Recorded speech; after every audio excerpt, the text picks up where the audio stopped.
আজকের গল্পটি একটি দরিদ্র কৃষকের। বৃষ্টি নেই, চাষবাসও হচ্ছে না, এভাবে আর কতদিন?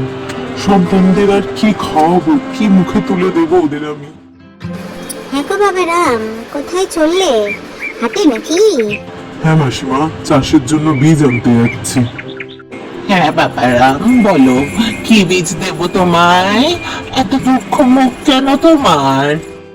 ভালো বীজ দেখান।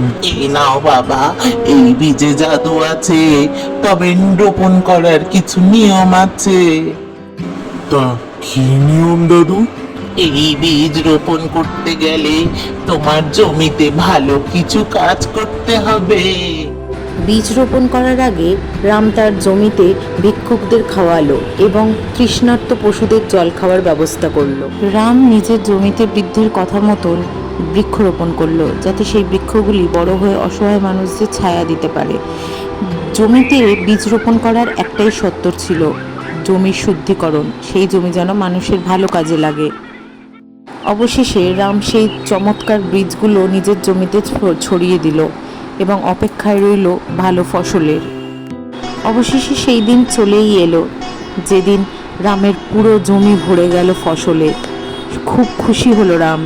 আসল চমৎকার রামের বীজে ছিল না, ছিল রামের ভালো কর্মে। ভালো কর্ম করলে পৃথিবীও তোমায় ভালো ফল দেবে।